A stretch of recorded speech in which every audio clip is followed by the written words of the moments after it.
There we go. That's us live. Hopefully live anyway. Okay. So, for everybody watching or watching back, thank you very much for joining us. We're going to have a casual chat today about the cost of living, how it's affecting my business, how it's affecting Nic's business. I want to introduce Nic. This is Nic from Nic and Andrea Hills. If you want to say hello, Nic.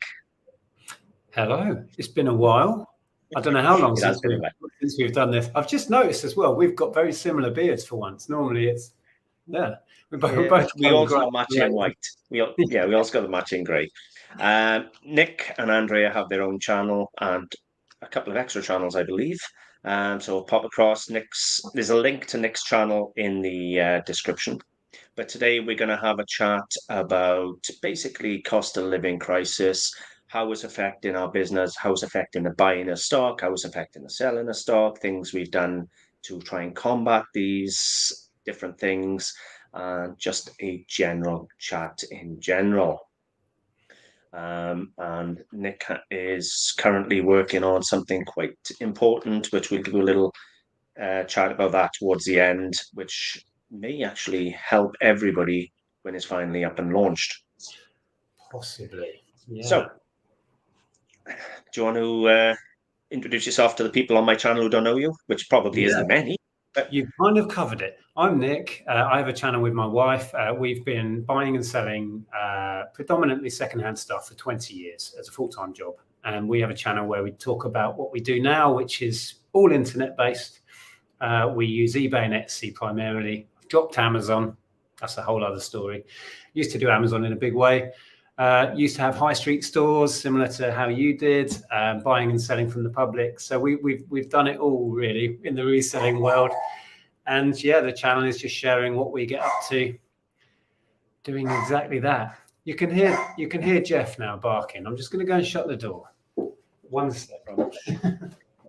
So, as Nic said, he is very much in like myself. I am a reseller, antique dealers, buy and sell anything that's collectible worth a few pounds that we can make a living on and recycle and have a low impact lifestyle.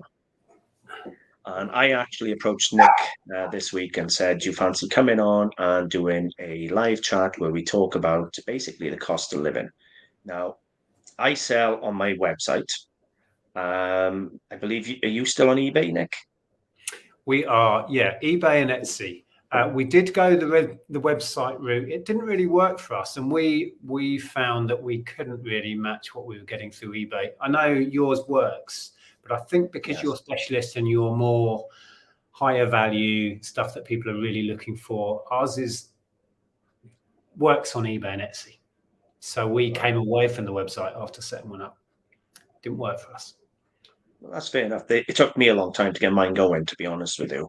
And that's part of the reason why I asked you to come on today, is because we can look at the impact on a private website and the impact on the public platforms such as Etsy and eBay. Now, I don't know how you were finding things, but up until probably a month ago, I was down at least 50% on my sales on this time last year. To that bad on the sale wise that I actually paid to have a make an offer button designed and put onto the website, just like you get on eBay. So people can now make an offer through my website as opposed to going on, seeing the price and going, oh, run away. And that's seriously helped. It did help. Yes, it has helped. Unfortunately, though, I don't always get the price I want. The people like on eBay, you might ask £100, they'll say, well, how about £1? Yeah, you get those people, don't it? So yeah, severely. Well, it's affected me across the entire range, but we'll get into all that in a minute. But I don't know, how are you finding things on eBay this year? Have you noticed any changes at all? I think because our average selling price is relatively low, we have done okay. We sell a lot, and I do a lot of new stuff as well alongside it. Don't know if you've been keeping up with the videos, but beginning of this year, I bought a van load of stuff, bankrupt stock and that sort of stuff, homewares and all sorts, which average selling price on those is relatively low as well. So I think we've been doing okay because it's kind of bargain stuff. People are looking for cheap options, etc. So I think ours has stayed pretty good. I mean, year on year, we're up, bizarrely. I don't know if that's because we are, like I say, you're selling the sometimes quite expensive niche things that they're not necessities. You see what I mean? Not that all the stuff I sell is necessities, but it's cheap bargain prices a lot of the time. So maybe that's why we're a little bit insulated from it all. I don't know. I talked about it last year. I don't know if you come on, but I talked about it last year, and I said people are going to end up with a choice of, do they eat, do they warm their houses, or do they have a vase on the window? And I sell non-luxury items or impulse purchase items. Are mainly what I sell. So jewelry for occasions, or a bit of antique china or glass or something like that. So I have definitely seen a downturn on eBay, but you saying that you're doing okay on the lower end. I sell on car boot sales as well, as you know, like house clearance stuff and things like that, and that's where I take stuff for £1. And literally, it's very rare for me to have something over £5 or £10 on my stall. And I sell, I don't even unpack it. I just put it in crates on the floor and just tell them it's £1 or £2 an item. And I'm even seeing a downturn with that stuff. A year ago or 2 years ago, probably pre-COVID, if you like, I could empty a car. I could go to a car boot sale at £1 an item and I'd empty a car. Now I'm not. Now I'm finding I'm donating more to charity shops than I sell at the car boot sales, to the point I've stopped selling at them for now, or some of them anyway. Well, there is no denying that the cost of living crisis has squeezed everyone's pockets, right? So perhaps it's as simple as that. People don't have the spare cash to even go to a boot sale. I must admit, I've not seen that, and whether that's to do geographically, whether it's hitting the valleys harder where you are, or whether, I mean, we're up in Norfolk and it is relatively affluent, so maybe it hasn't hit as hard. I don't know, but we're going to yard sale events and they're always busy, and I chat to the stallholders. I'm just a chatterbox, and they all tend to say we're doing really well. We sold loads of gear, so I don't know. I'm not seeing that here, I'll be honest. But there is no denying that everybody talks about the cost of living crisis, so it must be hitting people somewhere. Well, right? I know for a fact it's hitting hard around here, because I've been to a car boot sale this morning, buying this morning, and I'm not going to say a name, but I spoke to one dealer who works really, really hard. He's the first at the car boot sale. He's one of the last to leave. Now he's paying van rate to go in, paying van fuel, van tax, and all the rest of it, because there's obviously more to sell at a boot sale with a van than there is a car. And he hadn't covered the cost of the table. And that was today. Yeah. I'll tell you one thing we have noticed is we have make an offer. Like you said, you added to your website on eBay, we have make an offer on most of our stuff. And we're getting a lot more stupid lowball offers. Yeah. Whether that is people, testing the water or being genuinely desperate to get a bargain, I don't know. But that's noticeable. Andrea stood here. She gets a lot of that on her antique and collectible stuff. Hi, Andrea. She sells more the sort of stuff that you deal in. She says, yeah. So yeah, we are getting a lot of lowball offers, most of which we ignore completely, but it's good for the algorithm, I think, so we can't complain. Yeah. I've had a few this last week where I've asked like £125 for an item and I've had an offer of £1.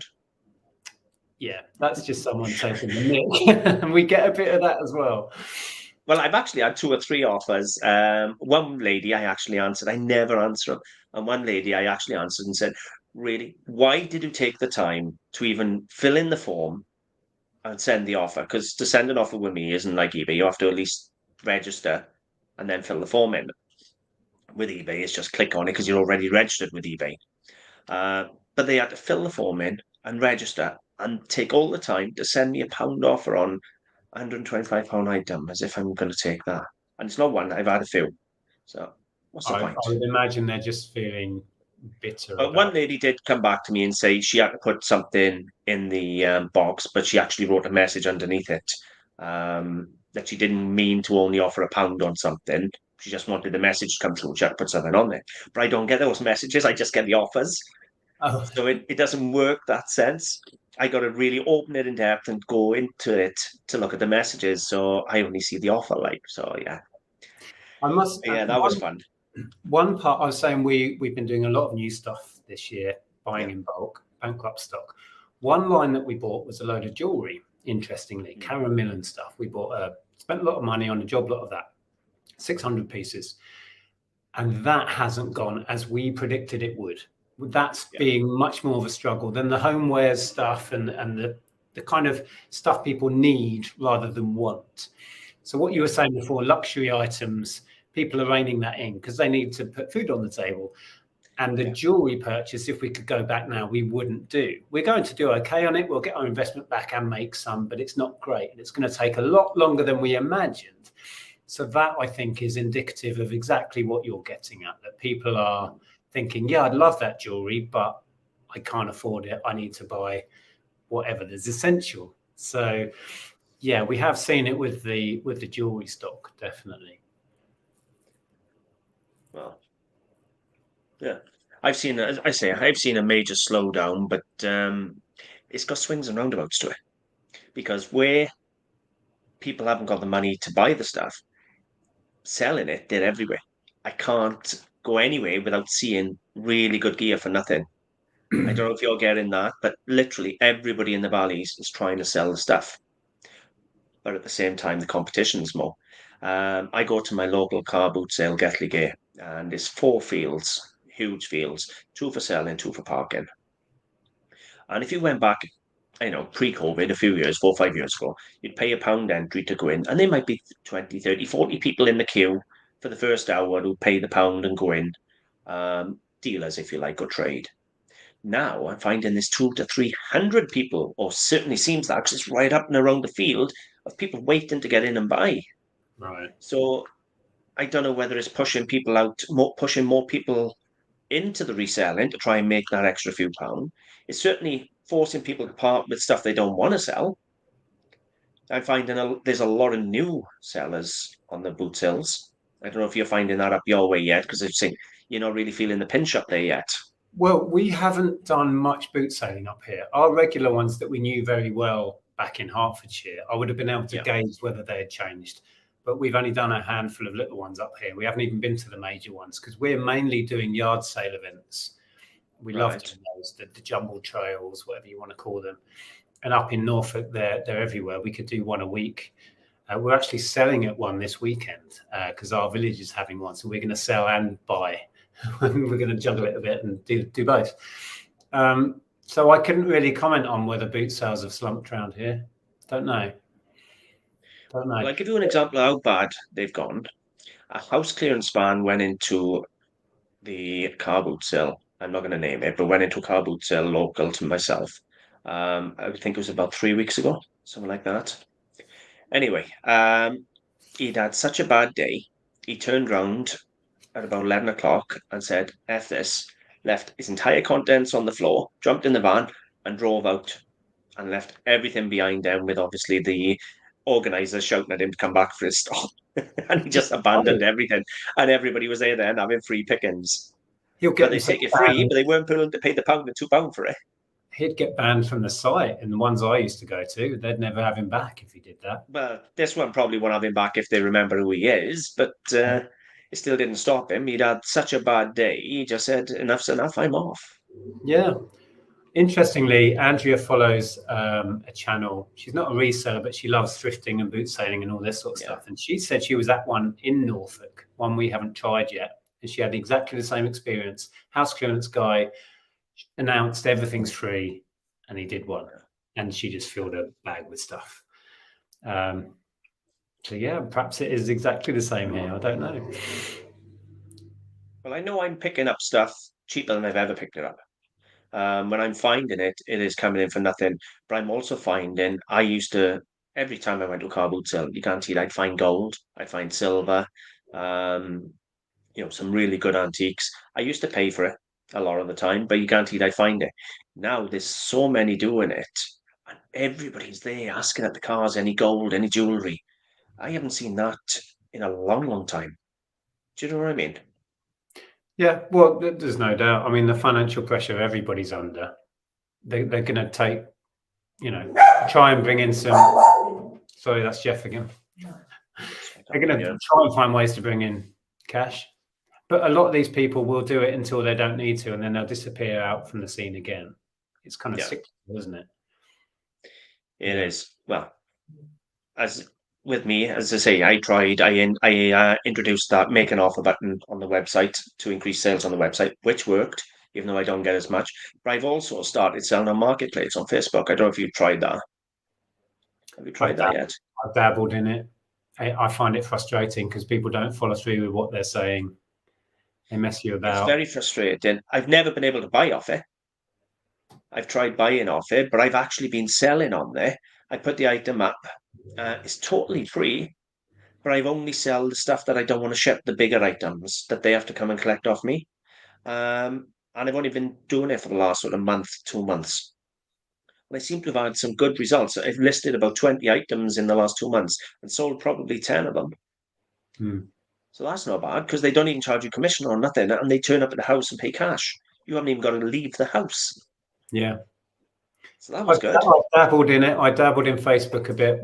Before we were moving house, I sold similar. I sold some bulky stuff that I didn't want to deal with. And I used Spock for a few items, which was just as frustrating as Facebook Marketplace. But I have sold stuff through that. But I just get frustrated with chasing people. Oh, you'll be here at 2, and you wait in. And at 5, you'll message you, are you coming? Are you coming? Oh, no, I don't want it. Well, why didn't you tell me at 2? Right. Yeah. No, I get that. Just looking at the comments, Leanne was saying that Wilkinsons are in trouble, apparently, on the high street. Hang on. Let me go back to the beginning. The high street is definitely feeling the pinch. Everything's shutting down in our high streets. Literally our towns are ghost town. Let's do some hellos a minute then anyway. So we got Leanne, hello. Kagis, hello. Belinda. South London Reseller. Hyperpicker, hello. Hello, Anya. Good evening from Australia. Hugh. I want to Nic. I want to Nic. I want to see you. Did you see me at the hotel today, did you? Okay, well, hello. Hi, Ian.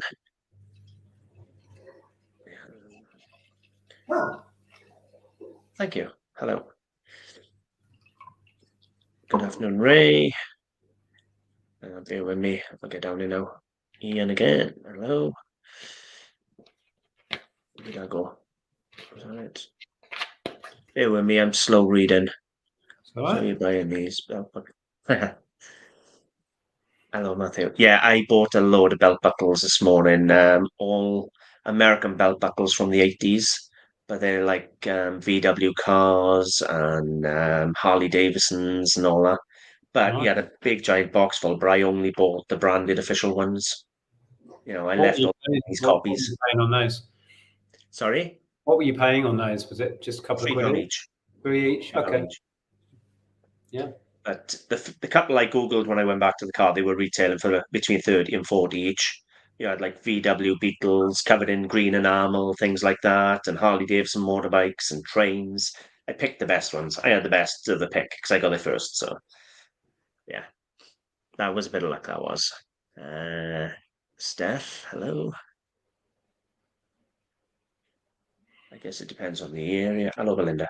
I live in Bedford, and you can see the poverty in the town centre. We have even had charity shops close. We've had charity shops close. But have you seen the prices charity shops around this area are charging more than I can sell the stuff for. I don't know what you buy in charity shops, Nic. I don't do charity shops often. It's not something I do. I had 2 or 3 that I buy from regular they weren't charity shops. They were like council reuse shops where they were keeping stuff out of the tips. I don't know if you've ever into those. But there's a full line of those opening up now in every village around here. Wherever there's a council dump, they're literally saying if it's good enough to resell, we'll sell it on for you. And they've had Funny some really enough, last video I put out was sharing. I think I called it "Our Tip Shops Any Good?" And we went to a couple that are nearest to us, and one was tiny and had virtually nothing in it, and the other one that we showed is a huge building, and we always come away with stuff from there. Interestingly, they have a sign on the wall saying no resellers, do not buy to resell up. But the guy in there knows our channel and he's fine to service. So what is it, one or the other, which is very odd. Well, but yeah, up until a month ago, sorry, go on. Go on. Well, up until a month ago, I was doing really well out of my local one. But the lady who was in there left, and they've sort of hired half a dozen volunteers to sort the stock. And since then, no stock has been coming out of there that I've been able to buy. Yeah. Well, those volunteers will be resellers. Yes. Yeah. But so's the staff. The staff are as well. They openly say, we're resellers as well. Well, yeah, this is the irony of the one we go to in Thetford. There's a chap in there with a little sign up saying no reselling, and he's telling me about the amazing stuff he's had out of there to sell. So it's like, really? Anyway, that's a whole other discussion. I don't know if you remember that video I done when I got banned from my local charity shop. And not being funny, we were working hand in hand. I had my antique shop 2 doors down. They were selling me stuff they couldn't sell in their shop, and then new management come in, no more trade. So I don't. Yes, you get people still sneaking in there and that, but I never did. I remember it clearly. I remember you telling me, and you weren't best pleased. Should we put it that way? Do you know what though? I sit back and I think there's never a shortage of stuff to buy. Not at the moment. It don't matter where you go. Honestly, right, I probably have 10, 20 offers a day for stock. I could probably spend £250,000 in a month. The amount of people who are saying, "Come look at my collection, come buy this, come buy that." I've never seen so many people trying to sell to me in all the years I've been doing it. Yep, I feel the same. I've always felt the same. Getting hold of the stock is not my problem. You know, I've told a handful of people in this village what we do, and it's all led to stock. Right?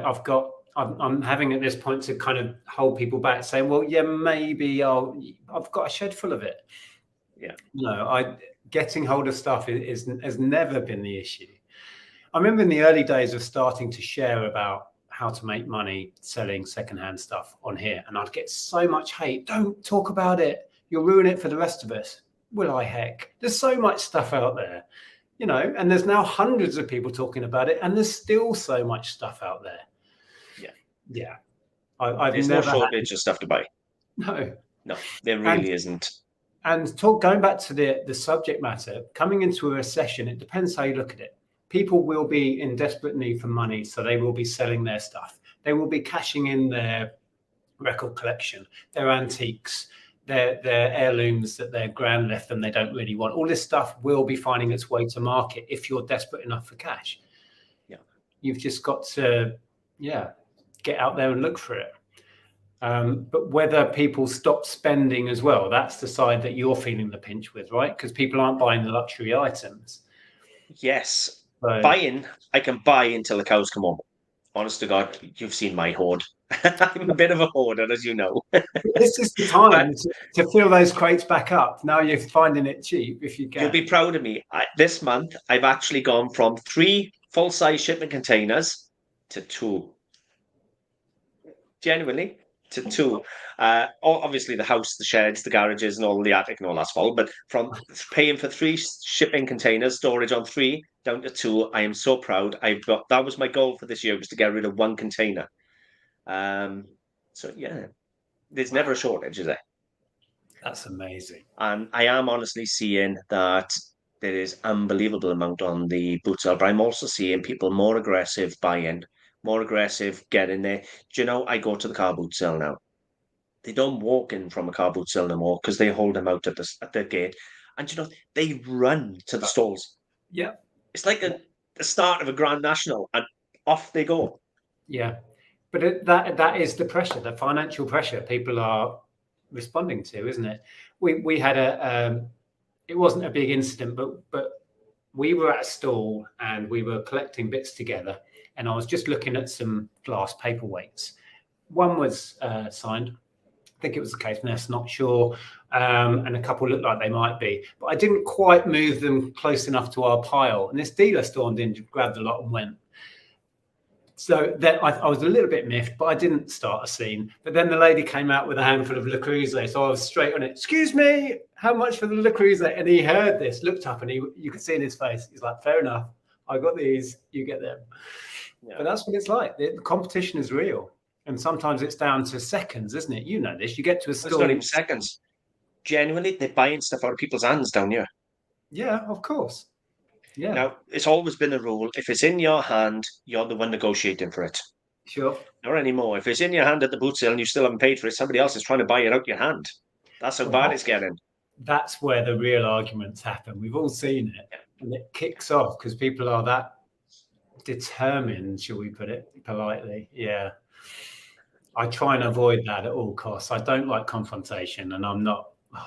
I'd rather walk away than argue over whatever it is, you know. I had a set of glasses, I think it was a couple of years ago in Gathlegay, and I was literally buying, it was only a set of 5 Waterfords, they weren't even a set of 6. And I had them in my hand, and I'm talking to the woman, and she said to me a fiver, and some bloke stood at the side of me, handed the fiver over, and started packing them up, as if he was with me, like. And they were in my hand, but I didn't argue with him. I just put him down and walked away in the mood, and then slagged him off as I was walking away. But I didn't argue with him. You could have said, thanks for paying for these, and put them in your bag. That's what I should have done, yeah, but I didn't. Wow. But that's a true story, that is. That's next level. Let's have a look at some of these comments anyway. Right, Ray. I buy and sell on eBay generally gold and silver jewelry, and I'm finding it's dropped off considerably. It's getting to a point where it's not worth my time doing it. Now, everybody I talk to, right, and I was expecting a different response when I asked you how you're doing on eBay, because we haven't spoke for a while, and my head's been in the shed for a while. I've been a bit, let's just say, out of action for a while. I was expecting you to say it's dropped off, because everybody I'm talking to around here is saying to me that it's slow. And the fees, they've even introduced more fees now and promotions and all the rest of it. And the people I talk to are struggling on eBay, which is then a knock-on effect. They got to pay less for the items. I think if I hadn't invested in a massive job lot, literally a Luton van load of stuff, I think I would have seen the downturn more if I was just talking about our used stuff. I think that came at a good time, and that really propped up our business. We got the stuff so cheap, I was able to turn it over super quick and bring in loads and loads of revenue. So that's kind of evened everything out for us. I think that's my experience. Perhaps if I hadn't gone that route after we moved, I'd have really felt it. I think Andrea's finding with her more expensive antiques and the stuff on Etsy, that has slowed, there's no doubt. We still do okay on Etsy, but that's where people are holding back, spending the 50 quid on a vase sort of purchases, right? Those are few and far between now. Although we did sell some paintings for, what was it, about 300, 2 to 300 pounds for 3 Lynch, well, 2 was a Lynch and 1 was, 60s ladies. Those, I got one making to go out, so I know exactly what you mean. The Chinese girls. Well, one was an Amazonian woman, scantily clad women, 1960s, famous pictures. So there are still people out there wanting to buy the luxury goods, but you have to sit and wait and be prepared to sit and wait. We are seeing it, but going back to the point, I think if I hadn't bought that van load of stuff that we could turn over, at average selling price of about a tenner, we may have felt the pinch a lot more. I'm lucky in some aspects. First of all, I got 3,600 plus items up for sale on my website, which took a lot of work, let me tell you. But I got over 3,500 plus items up for sale. But for me, if I start feeling a pinch, I'm in a position, not a lot of people are, I can stop buying. I can just list what I've got. And then when you're not spending £500 a week or £1,000 a week or even £100 a week, whatever you're spending, then the income is then increased by whatever you would have spent. So I can I could probably stop buying for the next 5 years and still keep selling at the rate I'm selling. But with 3,600 items on my site, I only do about 10 a week. And that's out of 3,600 items. But my items are expensive items, is the difference. Yeah, I mean that we are very chalk and cheese when you put it like that. We only have a few hundred items listed, Yeah. but we're selling way more items than you are. You see, so I'm listing it, and if I had a listing spree of listing 50 items, I would expect half of those to be sold over the weekend. That's how we operate, in out, in out, in out, and it's a very different model to yours, I think. Well, my Whereas model, Andrea's side of the business, as I've just described, is very similar, and that's much slower, but we get much bigger margins. yeah. Yeah, it's interesting. Well, as you know, my model, my items, they tend to be £50, £100, £200 and up. But the way I work, if I list 10 items and I sell two of them or three of them, I like to cover everything I've spent on those two. So the other seven or eight can sit there forever and a day and never cost me a penny, and I don't care about them. So that Mm. business model's always worked for me because I buy it boot sale, so it comes in really, really cheap. And I've got 20 years of experience looking for the best quality antiques I can find. Yeah, So I really am good at digging out treasures for nothing. exactly. And it doesn't take long with that sort of model where your entire inventory owes you nothing. I'm sure it owes you nothing now, right? Yeah, So if everything hits the fan, you could have a massive sale or put things on at a price where you know they're going to fly, and you could make a fortune very quickly if you needed to. You've got I could that. do a 50% sale and still make 50% of whatever I sell it at. You know what I mean? Because it's everything is probably that's on there. I don't. This, let's say 3,600 items on there, and I'm probably broke even or in profit without paying for any of them. Do you know what I Yeah, mean? So yeah, in that sense, but not everybody's in that position. no, Now I know a few people who literally buy and sell as they go week to week. So if they don't sell this week, they don't buy. I'm not that strict. I've never been that strict. I've just never had the willpower. I'm getting So kachings. And I bet if I open this up, it will be something from that. Yeah, there we go. It's a dog or cat travel bag. So I bought those in yes, bulk, right? yeah, And they're only going out at £12.95, but hmm we've sold like 70 of them or something, that's good. right? One listing, and we make however much we make on that, and they just sit there and tick over. And then I bought about 30, 40 product lines just like that. And we've sold 80% of the van load of stuff in the last few months. So take that out of our business, and I may be telling you a very different story about how our business is doing. Doesn't matter. So we timed that really well, is what I'm saying. Hmm. Yeah. But we are two totally different ends, aren't we? I'm of the opinion of if I can make £1,000 in a week and only do 10 or 15 parcels, then it frees up time to raise the kids and have a life. Because for Yep. me, it's all about the lifestyle and the history behind items, whereas you might do 50 items in that week. It's just different ends, different models, business models, isn't it? Yeah. And I think you just find your way into a comfort zone, whatever that is, and you get good at how you do things. And I've always said actually that people might watch your channel and try and copy you, or people might watch me and try and copy me. And I think that's futile. I think you need to have a go at everything, and you'll soon work out what your personality type is or what your business model is. Yeah, I've just Well, evolved.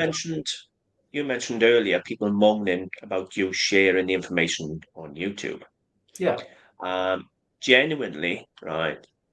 If you stand in the queue at Gatley Gate, all you'll hear is people moaning about me because I'm telling everyone to go to Gatley Gate or telling everybody what I bought in Gatley Gate or how wonderful the boot sale is. And all they do is moan, and steadily the buyers are going from 20 to 40 to 60 to 100 to 200. But that doesn't mean they can compete.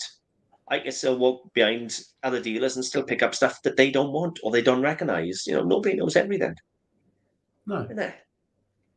You got no, to find what you like. exactly. Yeah, I've never had a problem finding stuff. There we go. Okay, what we got? Yeah. It's interesting to hear that it's happening, I guess, worldwide. I'm in the US. Sorry to hear it's devastating there, but I would definitely think this is all the knock-on effect, and it has to be the knock-on effect of all the lockdowns and all the job losses and everything else all accumulated and all the gas prices. It's just a knock-on effect of everything combined, isn't it? I don't think there's any one thing, but I know It's, things I it's was paying £1 for in Tesco's last year are £2 this year. That's what I was going to say. It's the shopping bill and the fuel. I mean, fuel's come back down, but I mean, everything, the electric prices, everything, the things we can't avoid paying for, and but the amount it costs us to get food and essentials in the house now, it's just still spiraling out of control, and that a lot of that's to do with the Ukraine war as well, which has come at a terrible time. Is there, or is that just an excuse? No, Because it's the same with the energy companies, whatever. They all put the prices up, right? 4, 5, 6 times whatever it was originally 2 years ago, right? And they put it down to all this war in Ukraine and Poland and all that. But yet, if you look at the profits they made, they went from like something like 2 billion profit a year to like 16 billion profit a year. So did they need to up it? That's the truth. It is. I know what you're saying. It's a bit galling when there's supposedly a fuel crisis and their profits go up. Yeah, I don't understand how they're lining their pockets during a crisis. But yes, there's no doubt it's affected everybody's pockets. Where's Sandy? Hello, Anya. Belinda. All right. She's not far from her. Right. Okay. So they're talking. Must be talking about a good silver there.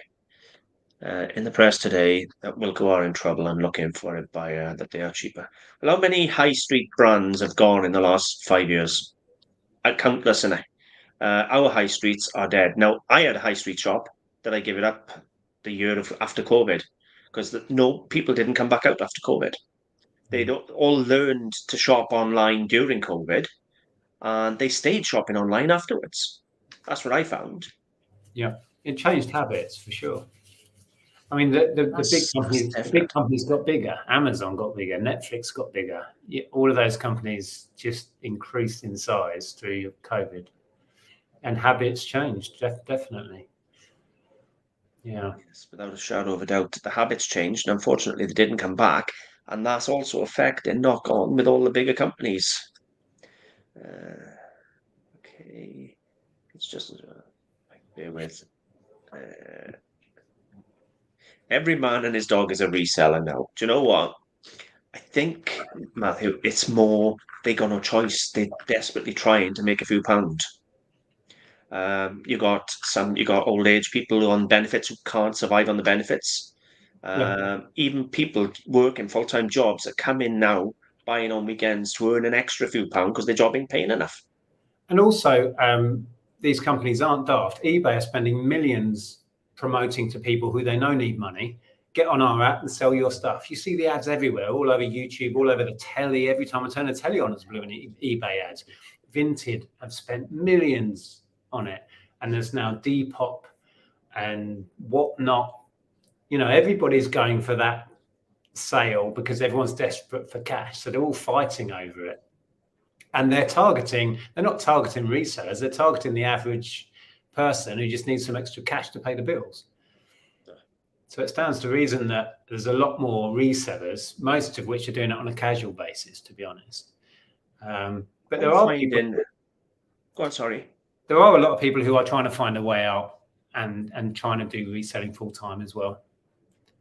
I was going to say, I'm finding there's probably 10 times more resellers now than there were 5 years ago, but they still don't affect me on a lot of stuff because they haven't got the 2 decades of knowledge yet. They affect me on standard stuff like gold and silver and things that are identifiable. I don't pick up that type of stuff now like I was, but I certainly, with the antiques that require years of learning, I can still get that. But then you need somebody then on the other side who also can afford to buy it. I think it's easier now to sell a £500 item than a £20 item at the moment because people with money still got money. Yeah. Does that make sense? Oh, it does. Those that are very well off are insulated from recession, really. It's all of us kind of in the middle or at the bottom somewhere who feel it. And we've The last time we had a recession, I went to college and learned plumbing as a backup. Wow, I nice. done my MVQs in plumbing as a backup in case I needed to have another wage. It's a That's the shame. last time we had a recession. It's a shame you're not local. I've had some issues you could have had a look at for me. Oh, believe me, I don't publicly go out and work doing it, but I'm capable of doing it. I'm Yeah. MVQ qualified, just don't like doing it. Finding a good plumber is not easy. Finding a reliable plumber is not easy. I used to have one where I lived, and now I'm trying to You live find. too far for me to drive, Nic. I know. You'll never come visit now because you know I'll be getting you up, having a look at things. I'll come. Right, hello, Carol. I've noticed more and more young people running charity shops, and they're obviously checking eBay prices for this stock. All the ladies, gents running them don't. Yes, everything around you in normal charity shops is, I would say, full eBay price. I don't know what you think. Like you go around a lot of charity shops. The reason I don't do charity shops is because of the prices they ask. It was always going to go that way, wasn't it? You know, charity shops were always going to catch up with the internet, and it is harder to find a bargain in a charity shop. There is no doubt, but it's still very hit and miss. And there are those kind of out of the way local hospice places that aren't looking anything up. They still exist. You just have to look harder for them. Plus, even the main ones miss stuff. You know, we've had some amazing pieces of pottery worth really good money still out of mainstream charity shops because they don't know everything. You know this. You know, there's always that thing that slips through. You just got to look a bit harder. But we don't rely on charity shops at all. No. It's kind of a fun thing if we're in a new town or if we're just popping into Thetford for we'll go around 3 or 4 charity shops because we're there. We always come away with something. But there's no doubt it's harder because most of them have their own eBay shop, don't they? You know, and the managers are taught to pull anything of significant value out, and I assume that gets sent somewhere to be dealt with, or it's vetted and then say, send that to our eBay hub. I don't know how they work it, but they're all doing it. They have little signs up in the windows. Check out our eBay shop. Yeah, and then they got cheek then to ban resellers. Well, let's be honest with resellers, they half their stock. Remember, wanted something out of their shop, you know, they shelf safety. Your mic is doing weird things. You're breaking up completely. I don't know if the tell us in the chat if you can hear. Try that. Edward. Is that better? I couldn't hear you then. Can you hear me at all? I can hear you now. Yeah. Right. I've just unplugged my mic. Okay. Hopefully, the battery will last. I haven't done a live for so long. I've been having trouble with my headset. No, I was saying the charity shops. Oh, Christ, what was it? Can't even remember now. Charity shops on eBay. Yeah. Well, all of them look it up and look up the stock anyway. I can't remember what I said, but all of them look the stock up. But you do get some bargains. Go for unmarked gold because they have no clue. If it's stamped, they can identify it.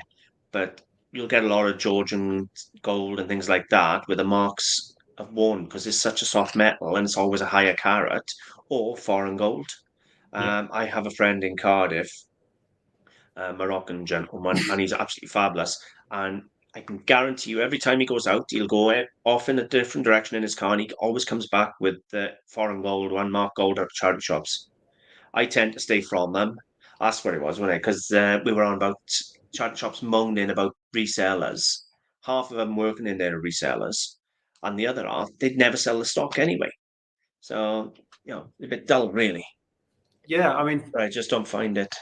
Talking about that knowledge, it always comes back to knowledge, and you have a great amount of knowledge, and I know Lex very well. She finds gold in charity shops. Yeah, I've been out charity shopping with her, and she'll be there, and within 5 minutes, she's found something in the cabinet. She'll come up to you, oh, this was £2. I'm going to sell it for 50, sort of thing. And it's like, wow. Yeah. But she's taught herself how to identify that and what it is, and if it's unmarked gold or whatever, she knows. I haven't got a clue. Why I haven't taught myself that sort of stuff, I don't know. But it's not what excites me. It's not my thing, and that's just how it is. I could start learning that, but I don't. Right? You can teach an old dog new tricks. Yeah. I've dabbled and I have found little bits here and there. I found a little gold Celtic cross once, sold that for Yeah. 50. But it's not what I'm naturally drawn to, you know. Yeah. Prices are beyond here. Nothing cheap anymore. No, nothing's cheap anyway in China shops. My cat is now growling at Jeff on the laptop. Love it. I can't even hear him on my headphones. Facebook Marketplace is a very profitable platform for me, mostly larger items. The only things I've sold, well, hello, first of all, and the only things I've sold on there are like small piece of furniture. I'm selling rocking chairs or big. I recently sold. We bought my daughter a big pink Fiat 500 a couple of years ago for Christmas, and she's outgrown it, so I put that on it because it's. You imagine trying to sell that. It's over a meter, long. Try and send that through Royal Mail.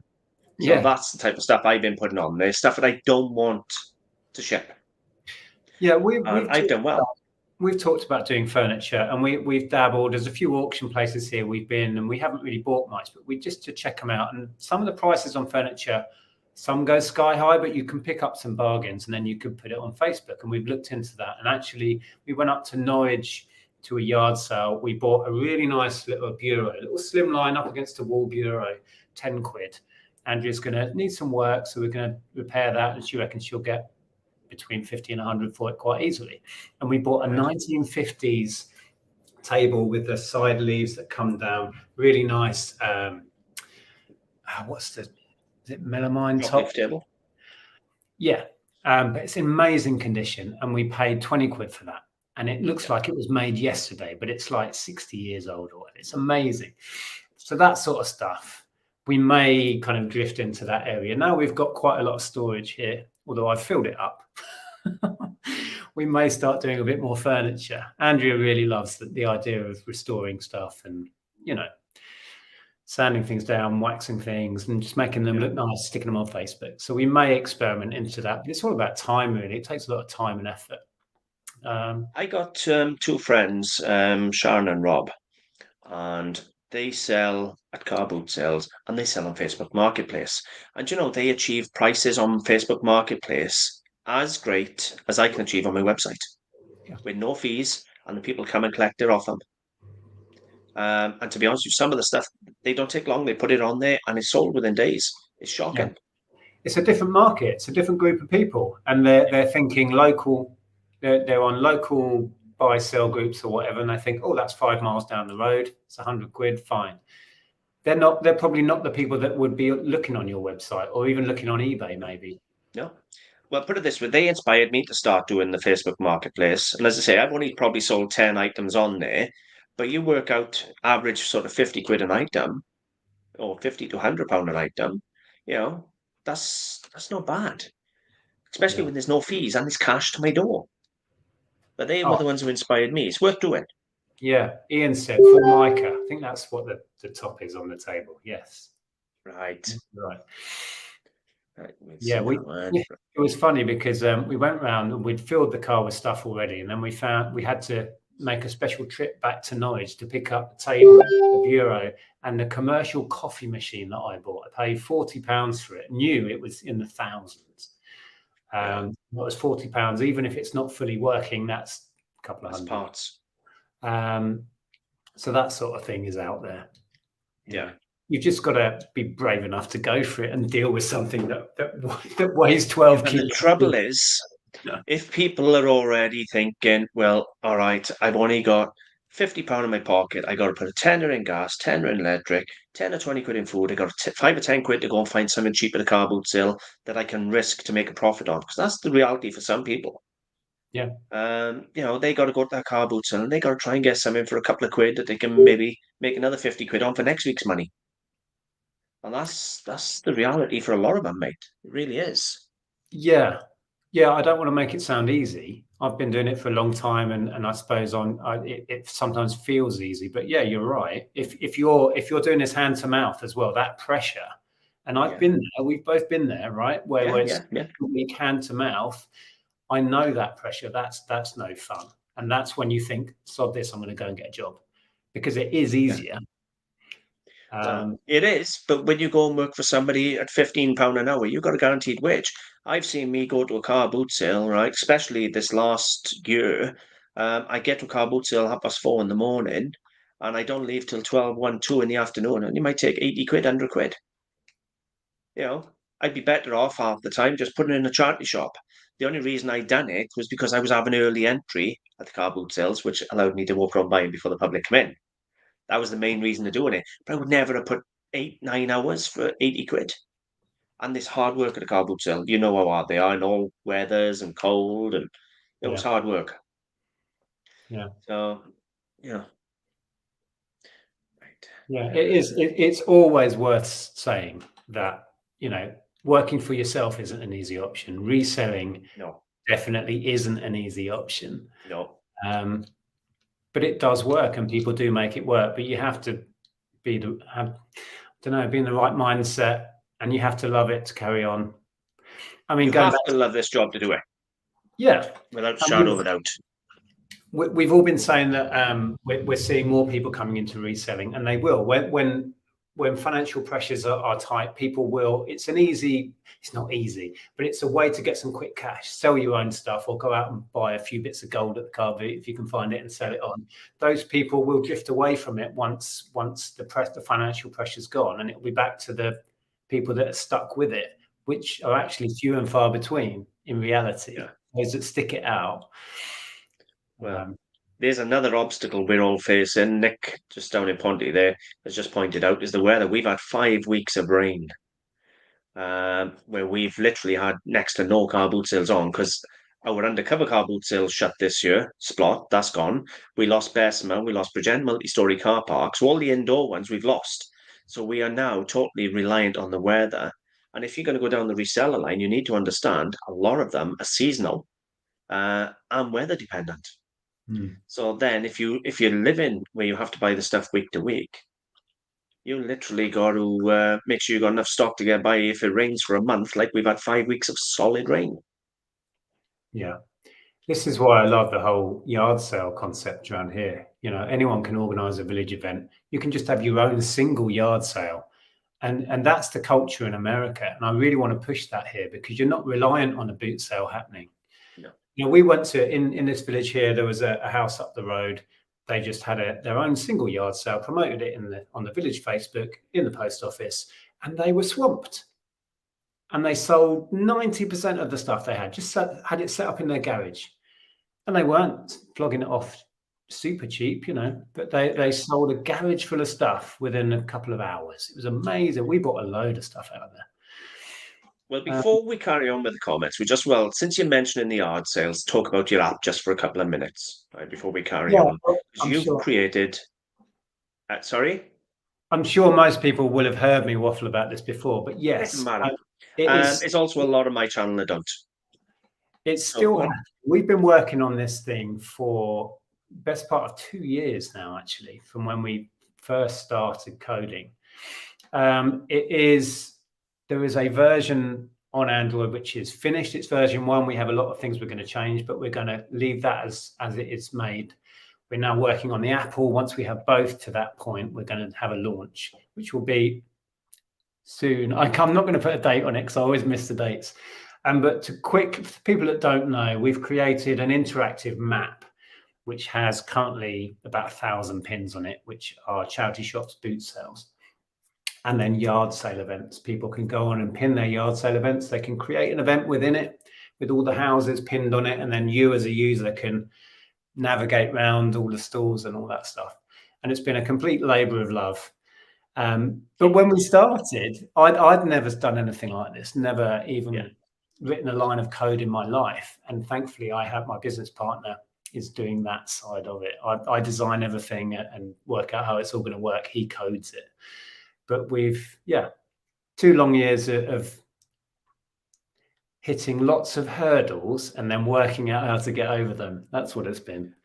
But you're also being a bit humble because let's be honest, yours is the only app in this country that I know of, and maybe the world, that literally lists every charity shop, every car boot sale, every yard sale, every flea market, whatever it is. People can put their own pins on there. So if anybody wants to do reselling, let's say you go on holidays up to Scotland. You can just go on the map in Scotland and go, right, this is in Scotland, I'll go here. It That's the is an dream. absolute fabulous idea. That is the dream. And when we went down to Cornwall for holiday, we were wandering around Loo, and I was like, oh, I could really do with our app, because we didn't know where any of the charity shops were. We didn't know if there was a boot sale. And yes, you can use Google, but Google is notorious for having false information, and I don't keep it up to date. But yeah, that's the dream. We've probably got 70, 80% of the UK's charity shops already on it. But the beauty is it's going to be community led. So you will be able to add your local ones if you see they're not on there. Or if one's closed down and you see we still have the pin, you can just click on it. This doesn't exist. It will come through to an admin and we'll take it off for you.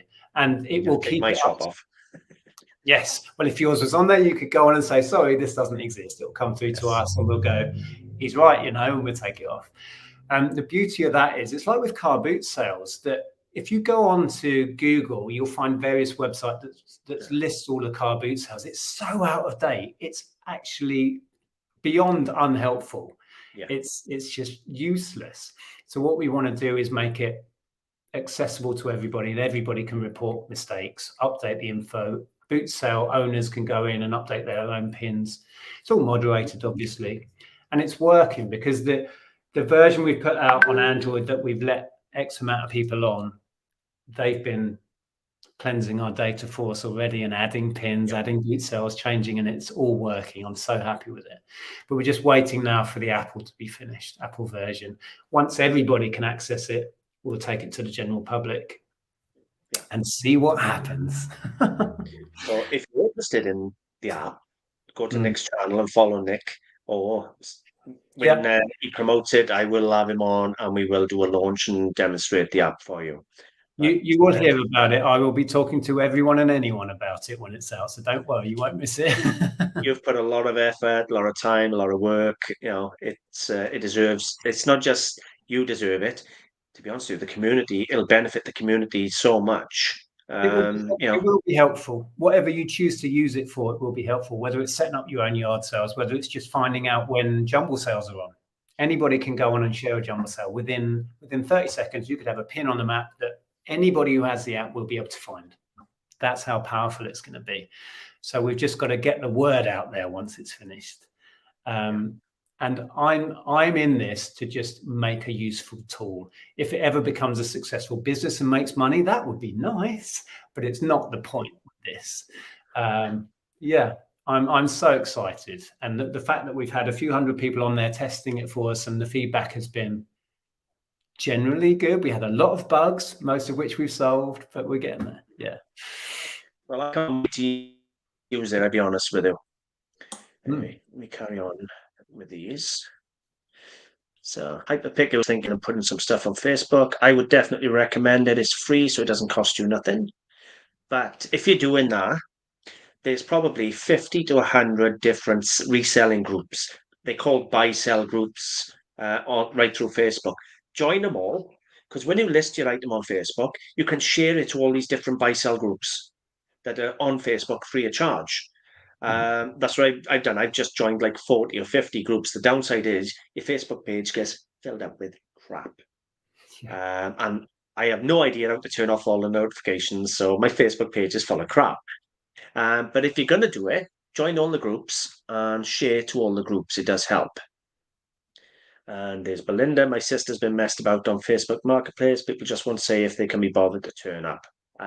Example you put up earlier, Nic. Yeah. I gotta be honest, I haven't had the trouble yet that way. While I've just had a sale come in, we were talking about best offer. We use that a lot. Yes. Here's a good example. We had these vintage melamine cups up for 25 quid. We had an offer in at 15. Now that's 10 quid under the asking price, but they owe us about 50p. So the reality is, we're going to take the £15 plus £3.50 shipping. Whether, a year or two back, we would have just held out for 25 quid. I don't know, but we're happy to take that. It's all about that's got to be close on a 40% drop. Yeah. And people expected a 40% drop. Well, we're happy to let it go because our investment was 50p. Yeah, but they don't know where you're buying from. Forget the fact we buy from car boot sales and things, right? If you go to an antique centre, the standard trade discount, right? That's to other dealers, is 10%. Yeah. So if you're a dealer and you go in there and you say, okay, what's the trade on this? They will give you 10% off. If it's under £20, you don't get a penny off, right? And yet they come in through on these apps expecting 40, 50, 60% off. There is a culture forming of throwing out cheeky offers. And to be honest, this is one of Andrew's listings. She probably would have looked at those and thought, I might get 20 quid out of these. I'm going to put it on at 25 with offers. You see and then they've been on probably a couple of months. For us, that's a long time. And the 15 quid comes in plus post, we're all over it. That's how we do it. And maybe that's the difference in our business model. It isn't. It isn't. With me, half of what I buy, you'll never see again. So I might have a 200-year-old drinking glass, or I just bought a grog of Elvis. A grog is it's a figure made in Pontypridd called the Grog Shop, and I got a grog Elvis and things like that. You're not going to find them again, so why let them go cheap? I hold out. I saw a video you did about grogs. That fascinated me. Yeah, amazing little company that's really grown up just around that idea. Incredible. Built from his garden shed, believe it or not, right? And he's now world famous.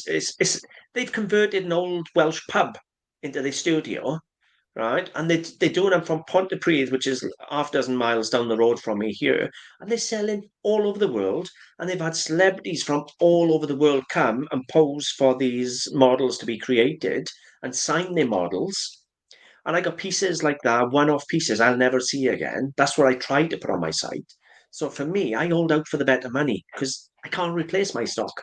Yeah. Does that make sense? Yeah, exactly. And this sort of thing, we're going out finding every weekend at yard sales. You see what I mean? We've got, and Andrew can fill the car with this sort of stuff. I mean, we're both looking for it now. The homewares, the vintage mid-century homewares. I mean, these are probably 1970s, so they're not old. But if you've got a red camper van and you want to find something vintage, you'll struggle to find three, right? So there is a demand. At the same time, that is not either also not a non-essential because you need cups. And if you was to go to Tesco's and buy a plain white Tesco value mug, probably cost you a £5. Possibly. But yeah, it's, I suppose the point of why I shared that was we do entertain offers, and we take a lot. I'd say at least half of our sales go on offer now. Yeah. Well, most of mine are a minute. But some of them I've taken lower than I wanted. But I've had some very fair offers where they just knock a margin off, 20% maybe, 10 or 20%. Coal? I'm not sure. Is that the coal from that young lad I met up in Madley? Met a lovely young boy and his father up in Madley. I think that might be him. And if it is, hi. Moving on. I think it's the same everywhere, although I went to Hitchin a couple of weeks ago back, and it didn't seem to have affected many there yet. Well, Hitchin is very affluent. That was where we were living, and it's kind of in its own little bubble. It's kind of like almost a London suburb now. You know, there's a lot of money there, and it is different up here in Norfolk. But I haven't seen as much. You know, I don't know. To be honest, when you go to Thetford, you can see some of it. The effect it's having on the high street, definitely. Even in Dis, I gotta be honest, I'm in the valleys, and the areas I live in, the councils class them as, I'm gonna try and word it correctly, but the councils subsidise people and schools because it's in a low income area. That's the area I live in, where you can buy a 4 and 5 bedroom house for 150,000. You know what I mean? Where you sold a 3-bedroom house for $500,000. That's the difference. So it's affecting the area I live in severely, in my opinion. This must be the charity shop searches again. Carol B. Here's an old and young. They do Google search and price it at the first high price they see. They don't bother looking, condition, model, and they don't look at sold prices either, do they? They just look at asking prices. Good afternoon. Just grabbing a drink while you're reading the chat, mate. Yeah, you carry on a second. Hitchin is a nice area. No big shops though, apart from Wilco, M&S. a lot of well-off people who might commute to London. Thank you very much. I appreciate that. That's the belt buckles. They were a good buy. And obviously they'll be in one of my future films when I get onto listing them. Some charity shops are very dear. Cool. Charity shops are starting to catch on to the price of things and up in their prices. They've always been up on their prices. Trust me, it's hard to find. You've got to look for the mistakes, or you've got to look for a charity shop that isn't long established or one of the major charity shops. Look at the size of that fish. Wow. Facebook Marketplace is full of time wasters. Can't be bothered with it, even though there's no fees. My time is better spent doing other stuff rather than waiting for people not to turn up. See, again, I've had Shannon Rob, they sell on it all the time. And I mean all the time and do fabulous. I've sold on there and I don't think I've been messed about by anybody. Now I've had the other way round where I don't know if you remember, I bought a diamond ring or they put a diamond ring up for sale, an engagement ring. I said yes, I'm on my way for it. I drove all the way to Caerphilly, so I put a gallon of fuel in to go and buy it. I got there. They said one look at the sign on the side of my car that I was an antique dealer, AntiquesArena on the side of the car. And they said, "Oh, we can't find the ring." After making me drive all the way there, and then I had to drive all the way back, and they refused to sell it to me. Wow. Look at it, and that was their full asking price.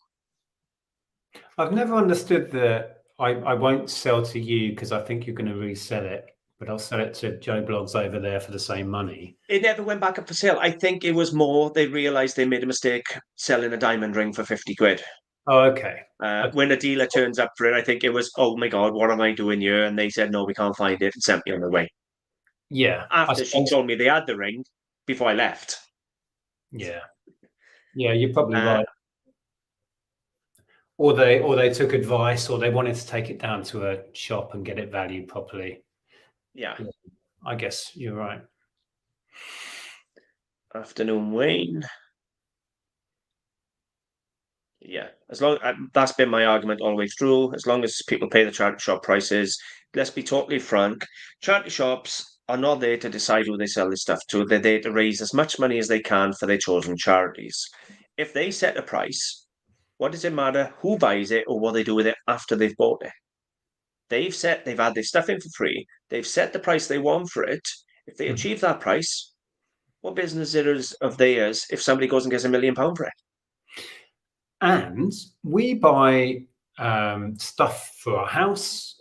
We buy secondhand clothing. We believe in the thrifting, the circular society of reusing anyway. So if we're in a charity shop, half the time we're buying stuff that we're going to actually use for ourselves. So if they recognize me as Nic off the internet and refuse to sell to me, how do they know I'm not buying it for myself? How are they going to, they're going to allow me to buy a secondhand pair of Converse I'm going to wear, but they won't allow me to buy a DVD I might sell on? It's ridiculous. You can't kind of... don't get me started. I'll start ranting. Steph, yeah, did I hear right that there's a sign no resellers? Well, you said there was one in one of the shops you've been in, but Yep. I was banned out of the one in Mountain Ash. They've got a big sign up, no resellers, and they've also got a second shop down in Pontypridd, it's town centre, and they got a sign in there as well, no resellers. But people ignore it, pretend they're not resellers, and go and buy in anyway. Personally, what I think should happen is all the resellers stop going in it.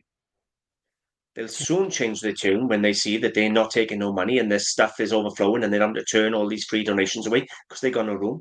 Then they run with their tail between their legs. That's the other argument. They have no concept of actually how many people are buying to resell. If they did, there's no way they'd stop them. Exactly what you're saying. Yeah.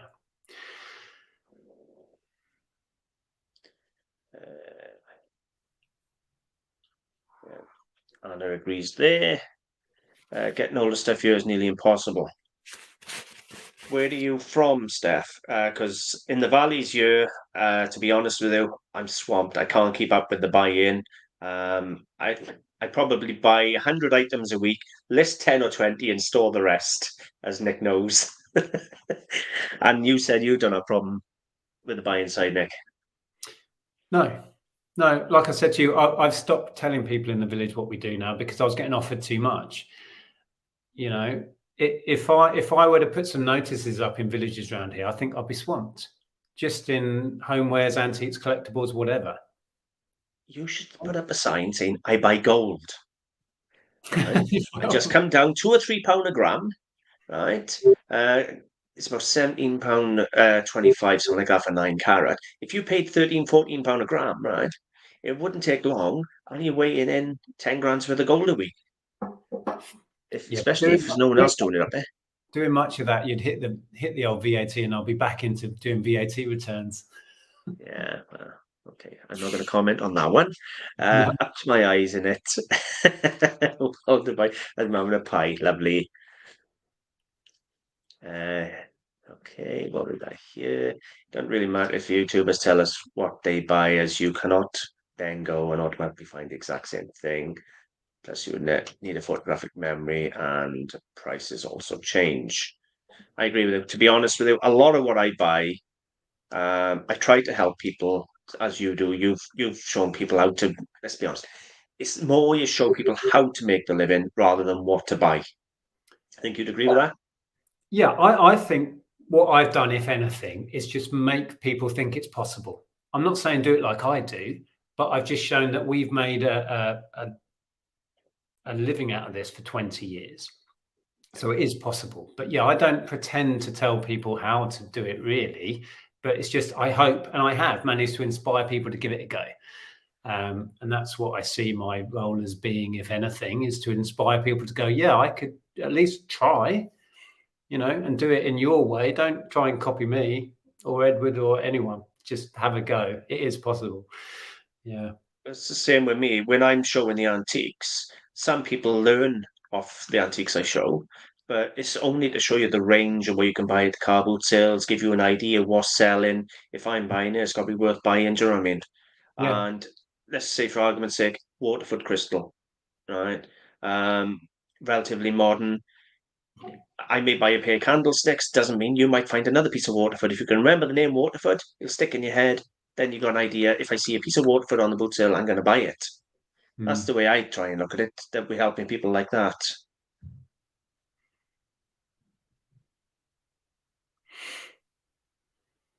What are your thoughts on picking up free stuff on selling platforms and selling for a profit? I don't see anything wrong. Now, it depends because I don't see anything wrong with it if you're honest. But some people say they go and pick it up and go, I want it for my it's for my grandkids or whatever, and then they sell it on. If you're going to say, I'll take your stuff off you, and you don't tell them what you're doing with it, they don't ask. That's up to them, in my opinion. But if you're going to blatantly lie and say, "Oh, can I have that for my grandkids?" and then it's on the boot sale next week, then you got to live with yourself. I don't know what you think, Nick. It's an interesting one. And there was a group set up when we were living back in Hitchin. There was a group set up where people were recycling bubble wrap and anything. People would put stuff on there that they have no use for. Does anyone want this? And I used to go on there and pick up. Somebody just moved into the town. They had all of their packing boxes, reams and reams of bubble wrap. I'll be straight on there. I'll come and get it, right? When people started putting up, oh, I've got an old PlayStation 2, does anyone want it? Then arguments started happening because people were saying, oh, that guy that bought that was a reseller, whatever. I was 9 times out of 10 too late for that sort of stuff, by the way. But then they banned resellers from the whole page. And I'm thinking, but I want to go on and reuse packaging. That was what I used it for. And, I never got banned from it, but they would have done, I think, if they knew what I did. And I don't know. I think if you're first in line and you give them what they want for it, or if it's free, so you're giving them nothing for it, I don't see where the problem is. No, I really don't. I think there's a lot of bitterness in people, as in they've had it, I haven't had it, and they're not happy. This Yeah, whole nonsense of banning resellers and thinking the worst of resellers really gets to me. What the hell do they think Tesco's, Asda's, and every other shop in the world are? They buy it in at a price, they sell it for a profit. yeah. We're no different. it's as if making money is a dirty word. You know, making profit is a negative thing. It's how I put food on the table, right? Yeah, it's it my does. day job too. Yeah. I think aggression was what ended our local boot sales at the rugby club. People were literally throwing people out of the way to get to the stalls. That just goes back to what we were saying earlier about desperation, doesn't it? Yeah. Oh, Because 100%. literally around here, they herd them here, right? They hold them out behind the fence, right? And let's say, for argument's sake, 10 o'clock in the morning when car boot sale starts. And at 10 o'clock in the morning, they'll move the fence like that, and literally you'll have two, three, four, 500 people coming in like a wave, a tidal wave. Right? And it's like a tidal wave of locusts because by the time that wave gets from the top of the boot sale to the bottom, there's nothing decent left in that boot sale. Yeah. Literally, it's just a wave of pickers picking it all the way down. But the aggression, you wouldn't believe it.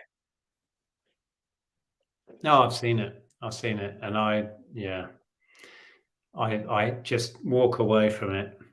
Don't get involved. Thank you, Anya. It's another reason why the yard sale events are so much more chilled, because you can't be at every house at once. At boot sale, you're all legging around, stall, manic, run. So it slows everyone down. It gives everyone a fair chance. Nobody starts at the same point in a yard sale either. You know, so you're all spread out, and it's much more chilled. We way prefer them. Most of the good stuff doesn't hit the table. A lot of the good stuff gets kept for dealers like me, where they know it's safe because a lot of people get stuff stolen still. There's a lot of theft up here still. I don't know whether you have it. I put in a video, last video I put out. I was at the stall and a poor lady had an £80 gold fob stolen from under her nose. And I Yeah, was like up with you. it's always happened. That, unfortunately, that won't go away. I've seen it happen where there's two or three of them, and a couple will distract the stall holder, quite often on their own, by pretending to negotiate a deal over here. Meanwhile, the other person who's working with them has had away the gold at the end of the table. Yeah, I know. Yeah. It's sad, but it happens. I named the boot sale accidentally because since I've been banned from the auction in Cardiff for naming them without blaming them because I had stuff stolen. Did you see that video? Mm-hmm. I've stopped naming places now. I don't tell people where I buy it. I just tell them how much I paid for it, and might be a car boot sale type thing. That's about as much as I say because I can't afford to get banned from many more places. Otherwise, my buy-in's going to be a little more difficult. But I named the car boot sale it was stolen at last time in my last video, and I did say then afterwards I shouldn't have named it, but it happens at every car boot sale. It's not an isolated incident. No. I've been at antique fairs and seen ladies swallowing 1 carat diamond rings. Where they're looking at the rings and they got gone. Wow. Genuinely.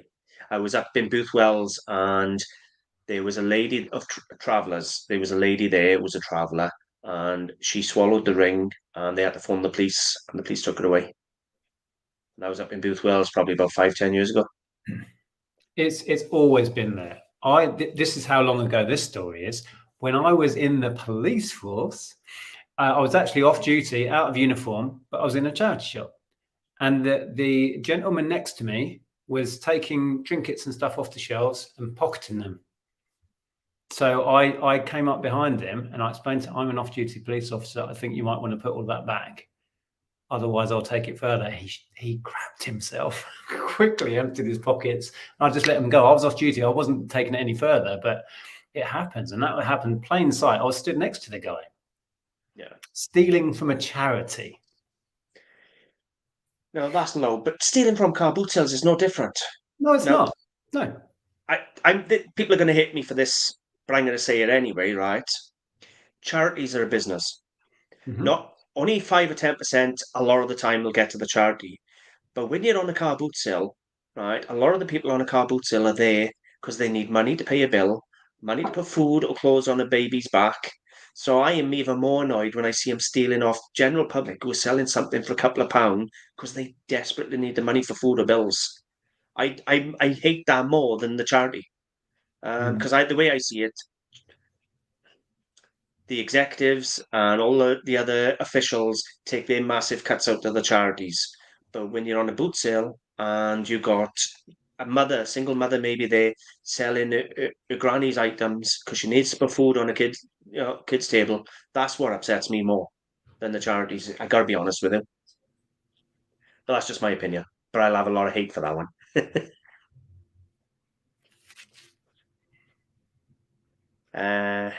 My car boot did actually trying to climb in my car before I put them.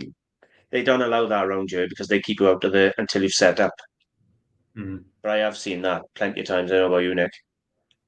Yeah, well, we sell at car boots now and again. We used to more when we were in Hitchin, and we've had it. But what we ended up doing was we'd go in and keep the car locked and go around with all the dealers for the first hour and then set up. So we avoided it in the end.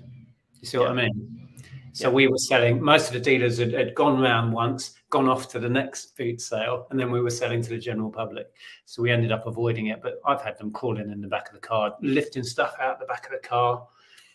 I've had to tell people to just go away. The best thing you can do is either tell them you trade, in which case they'll walk away anyway, or shut the boot until the next car comes in, and then they're in the back of that car, then you start unpacking. Just give them a few minutes to go somewhere else. Maybe has more pay to play. Don't know what that means. That's talking about the costs to actually sell on there because you've got to pay to list. Right. I suppose. I know they're doing a lot more pay to promote your items now. Mm-hmm. And even though the listings are apparently cheap now, if you don't promote your items, people who are paying the extra pound or whatever it is to promote the items go above you. Mm-hmm. So you just won't pay the pound in the first place. So it's another way of getting another hidden charge out that they don't have to advertise because it's an optional one, isn't it? Yep. So they can still say then that it's so cheap to list, but then you have all these extra hidden charges that are optional. Well, I remember making a video about eBay's completely cynical money grab when you used to be able to set your level of promotion from 1% right the way up to 100%. And then they changed it where the baseline was suddenly 2%. So overnight, they doubled their revenue. What their lowest possible revenue could be, they doubled it. And they spun it as if it was benefiting us. I made a video just saying, come on. That's the most cynical thing. They sent this email out to all sellers, which I read on the video. And it's like, oh, wow. It's ridiculous. Well, I haven't done eBay, as you know, for probably 3 or 4 years. But even back then, I was having to work at least 1 week of my month. So for eBay fees. So if I broke my month into 4 wages, each week being a wage, 1 week of the month would go to eBay. 1 week would go to the cost of stock. 1 week would go to expensive, and then I'd have 1 week's wage to live on for the rest of the month. Does that make sense? I guess so. Well, now I'm on my own website. It's all mine. I don't pay no commission. Yeah. I hear a lot of people moaning about fees. The way I see it, going back to the sale that I shared earlier, there's no way I'm getting 15 quid for these anywhere but eBay, really, or Etsy, right? So I'm happy to pay their 10 to 15% because I wouldn't have that sale without it. End of. No, that's fair enough. It in that sense, it opened you up to a market that you wouldn't have accessed. Absolutely. In that sense. I'm selling worldwide. I don't know if these are going on GSP, but a lot of our stuff goes to America, Australia, who knows where. Yeah. There's no other way I can access that without building a website like your own or some other way, which involves its own level of fees, setup costs, etc. In the beginning, I know now you're running on virtually zero fees, right? Yeah. But yeah, I don't have a problem with eBay fees per se. It's the stealth seller taxes that I have an issue with sometimes. But yeah. And also coming from a retail background, I know you have as well. Yeah. We know how much the rent is and the rates are. I used to have big high street shops. The rates were crippling. Yeah. So my 10 to 15% on eBay, I'm from a background of spending a massive amount of money yearly just to have my selling shop. So my shop was £1,500 a month just for the bills in my shop when I had my shop. Well, there you So go. that gives you an idea. There you go. There's your 10 to 15% or more. But eBay's not 10 to 15%. When I worked it out, with all the hidden costs and the commission on the postage and any optional extras you wanted to take, it was more like 33% I was paying. And because you don't have the same offers with business as you do with private sellers, because private sellers can list for, let's say, the special days of maximum £1 fees and things like that. Right? But by the time you added in my shop subscription, right, my commission on my postage, because everything I was selling was big, heavy items. So it might be 20, 30 quid postage, right? Then you had the commission on the item. Then it'd be any promotions or advertising overseas I wanted to do. I was losing about 30, 33%. And the cheaper the item you sell on eBay, the higher that percentage goes. Oh, for sure.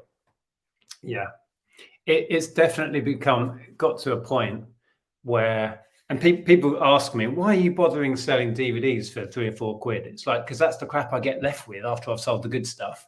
So I might as well, sell it and make 50p or £1 rather than give it away at a car boot sale. I agree with you totally.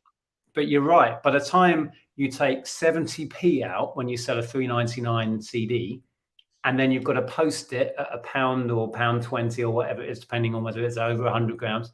Yeah. There's nothing really left. Yeah. So, and it amazes me that Music Magpie are still selling stuff at £2.20 delivered or whatever it is. But then they're getting postage even way cheaper than we can get it. Yeah. You can get postage cheaper now if you print your own labels online, mind. I don't know if you do it online, because I've always gone to the Royal Mail post office, and it's cheaper to print your own. I don't have franking machines like you lot. I'm still old school. I know Jeff's kicking off. Do you want to go out? I'll let him out. One sec. Right. Yeah, no problem. Okay, Matthew. No, I would never go back to eBay unless I had no choice. It was good. I sold a lot of stuff through eBay, but I felt I was working for the man, whereas now I feel like I'm working for myself. Yeah, I have a lot of respect for that, really do. And I'm so chuffed for you that it worked out, because we were chatting a lot at the time when you were building that, investing a lot of money and time into it. And you were so unsure whether it was going to work, and you were putting so much effort into it. So I'm just pleased it worked out, because you put a lot of work in. And a lot of money. But the biggest kick up the arse I had? At the time, it was eBay were doing these. They just introduced all these strike rules, and you was having strikes for late arrival items, or if people complained for no reason and want to send it back, you'd have a strike. And I actually knew a couple of people who'd lost their account because of eBay literally flipping a switch and taking their account off them. Yeah. Yeah, well, you can't. I can't sit here and deny that I don't have ultimate control over my business, because I could, if they wanted to, switch it off. But there are a couple of people I know who eBay, they didn't suspend, they closed their accounts, and then after they fought to have their accounts reopened, they had to start again with all that work because eBay didn't retransfer their listings back. And can you imagine how many hours I've put to list 3,600 items on my website? Yeah. It's a lot of stock. That's a lot of hours. And let's be frank, I don't have that backed up. My website's backed up, but I don't have that stock individually backed up that if I was on eBay and eBay went, right, let's chuck him off, and I'd have to either fight for that account or open a new account and then relist it all. I just didn't want someone having that type of power over whether I had a job or not. Yeah. That was the biggest kick up the teeth for me. Or kick up the arse for me, like. Yeah, there's no doubt. I've talked about similar things before. It's a very precarious state to have all your eggs in that eBay basket. And I've talked about diversifying and never really have followed through on that. We use Etsy, but it's very slow. And we've dabbled in other platforms. I got a friend that does Vinted. I got a friend that does Vinted, and they do well on clothes on Vinted. Vinted, you're not supposed to be on there if you're a business. That's the problem with Vinted. They will find out and kick you off. I didn't know that. Oh, you've frozen. Have I frozen or have you frozen? Are you? There. You Hello. oh, you're back. I'm back.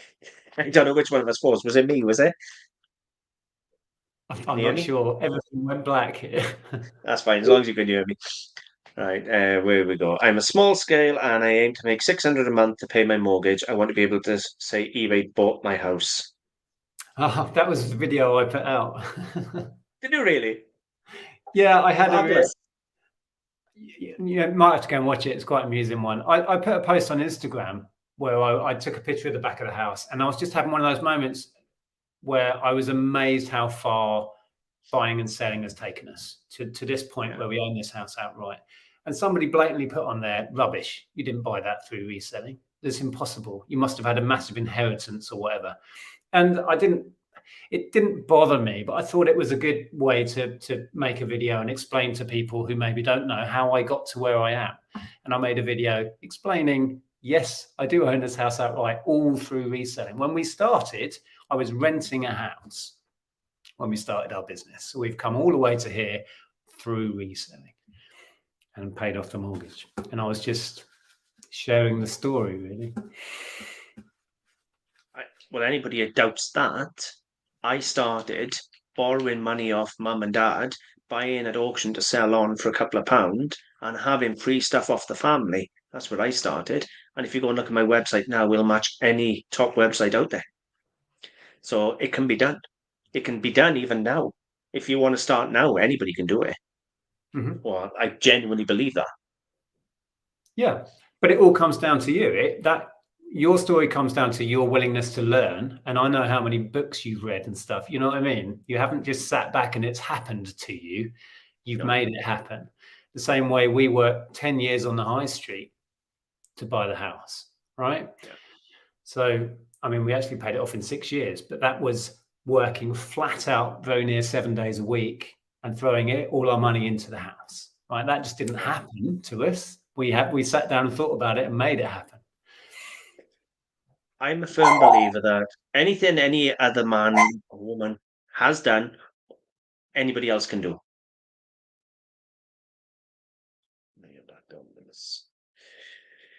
Right then. With the lack of buyers recently for antique gold jewelry, do you think that a lot of really nice quality items are now just getting scrapped? They've always been scrapped, right? Sorry, that was Jeff. He sees people walking dogs past the window and goes mental. Anyway, Ray's just asked about basically because the cost of gold is so high now, people are scrapping it rather than buying it as antiques or buying it as jewelry. And to be honest with you, that's been happening for a decade or more since the gold price. Because if you went back 15 years ago, 18 years ago, gold was like £2 or £3 a gram for 9 carat. And then it had a spike, it went to £6 a gram, and then it had a spike, went to £9 a gram overnight, and then it went up to like £12, £16. And it's somewhere around 17 and a half quid, 17.25 now. But when you got a sovereign weighing in a £360 scrap, people are not going to buy it for £400 or £500 to put it in a book. They're just not going to do it. It's worth more as gold. Okay, off topic. Well, just taught me about a lot of vintage glassware. I used to pick them up for nothing, but even these have gone up in price in charity shops. Well, I'm glad you're learning about the glass. Somebody asked me, I'd done a couple of videos, educational videos on Georgian glass. I split it down. I done basically how to identify them from the feet, how to identify them from the stems. I did mean to get on to doing the bowls, but the response was so slow and so limited, I didn't bother do it because it took a lot of work to put them in. So I never done the one with the bowls. So maybe one day I'll finish that off. Hi all, watching from the shop this year has been challenging for sure, but it's really important to focus on the positive rather than the negatives. We all have tendency to look for echo chambers. Hi Zahir, if you're still watching. Say that again, Nick, sorry. I was saying hi Zahir, that's Zahir Malik. All right. Yeah, he set up a high street shop during lockdown actually, and it's still going. They're still making it work. Well, fair play to the man. Well done.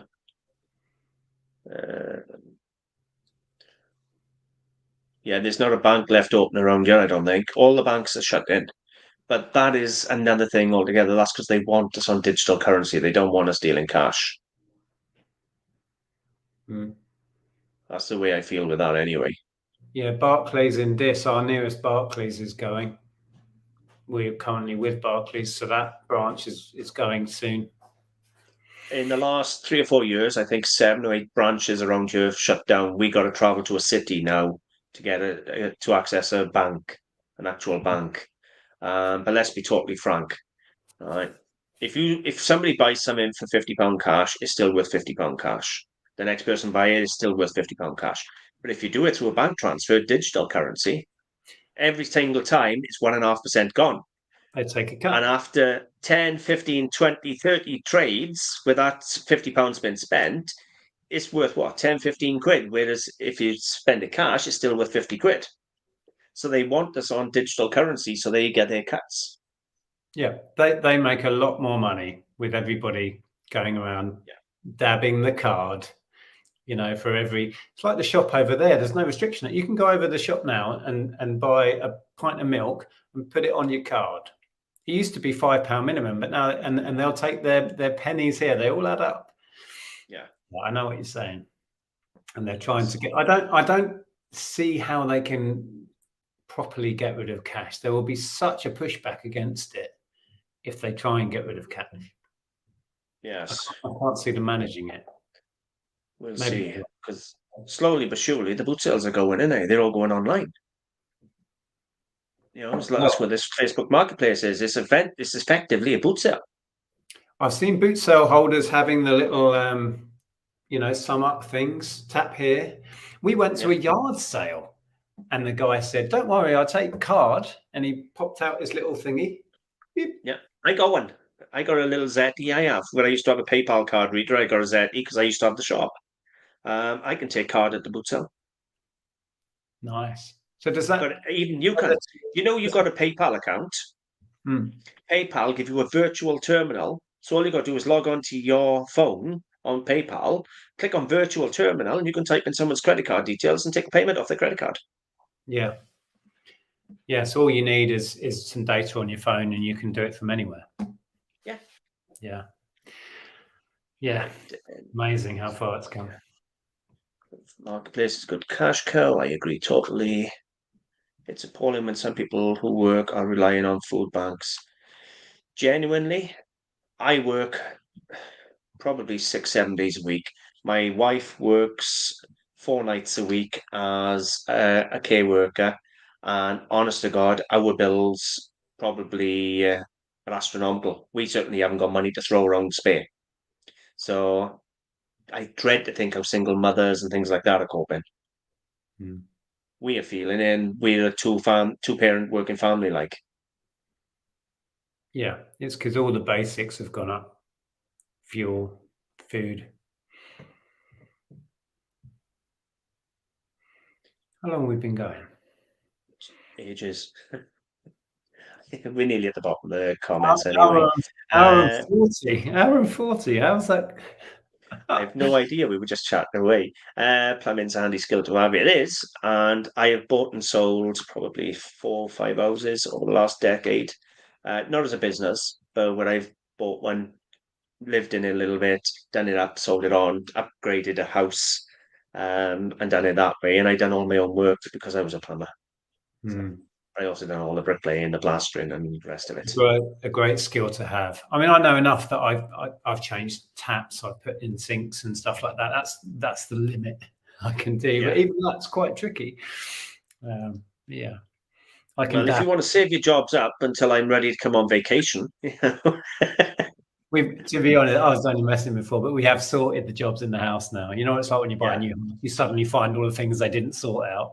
But we're pretty much there now. We had to have all our drains unblocked because one of the kids who used to live here was a trainee chef, and he was clearly putting loads of fat down the sink. So I had to have all the drains jetted out, and the amount of crap they got out of there because it's all blocked up, nightmare. That cost us like 300 quid. For anybody that doesn't know, Nic has got this beautiful, very old, almost farm size house? You're going to turn into a B&B or something, or you had aspirations of doing a B&B? Yeah, the plan was, still is, but it may be a lot more difficult because it's a listed building, it's in a conservation area. There's so many hurdles to go through. So, but the Airbnb is still the plan. But yeah, it's a house that used to be a pub, then it was a post office, and it has outbuildings. It's absolutely beautiful. What I call my shed now, full of stock. He's actually done a tour on there on the channel. It's absolutely gorgeous. Yeah, we did. Well jealous of it. I do think it's wrong for people to sell full time on eBay, but are registered as a private seller and then make YouTube videos about their business. No one in this chat, and I wouldn't name names. Well, I've been a registered business for 20 years doing this, and I had a business account on eBay. What I will say is if somebody is selling on a private account, they're going to be limited because you're limited on how much you can make on eBay or how many items you can sell if you're a private seller as opposed to a business. Plus, eBay also take and declare people's details, I believe, to the taxman. That was a thing I believe, unless I'm mistaken. I think so. I think this day and age, you will, if you're turning over considerable numbers, they will find out, and it will backfire on you, I think, eventually. But we've been registered since, I think, the year 2000 as a business on eBay. Well, I've just searched now, right? eBay share tax details of sellers? And what it actually reads here, if I actually share it with you just a second, share screen, share, entire screen. Sorry, right, bear with me. I told you I'm not very good tech savvy. Bear with. So if I come over here, and this is posted up on the 11th of January 2023. Tech platforms have to hand over sellers' income data to HMRC by 2023. You should be aware that starting in early 23, tech companies like eBay, Amazon, I can't even read that other one, Airbnb, will be required to share information about your earnings with HMRC if your business sells goods or services through these marketplaces. But I'm sure there was one on here that said as a private seller. Hang on.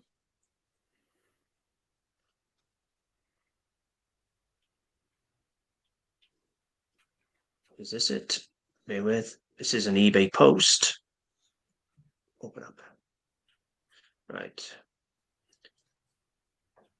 Tech companies must report income details. Yeah, both these.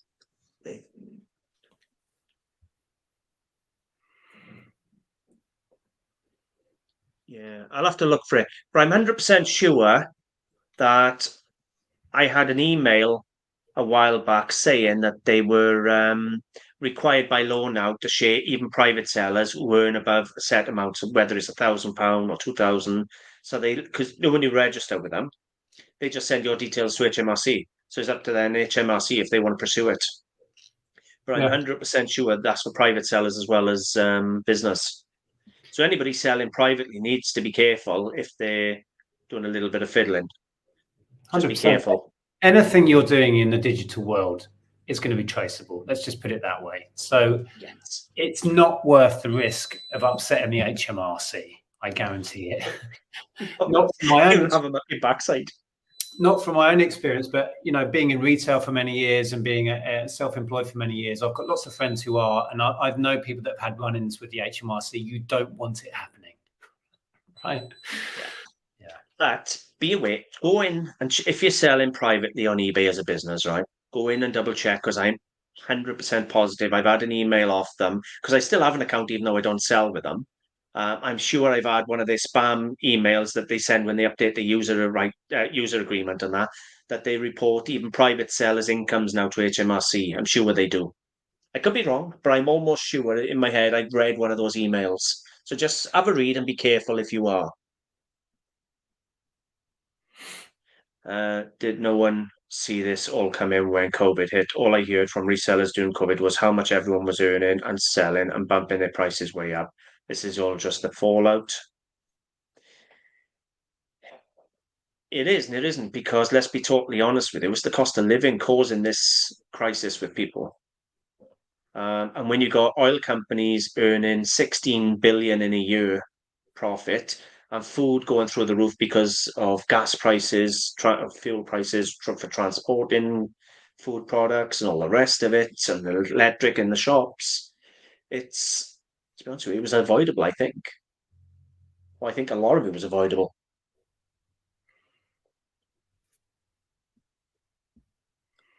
Hey, Patrick.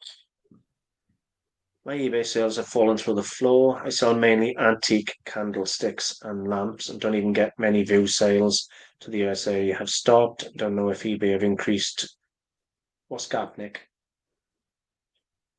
Gap. They might have been trying to write GSP, Global Shipping Program, because the S is next to the A. So Global Shipping Program prices might have changed. We still get a fair amount of GSP sales. I would dare, I don't really track these numbers, but I would dare say our international sales are down. We don't do our own international shipping anymore. We use GSP because then eBay deal with it all, and we find that peace of mind is helpful.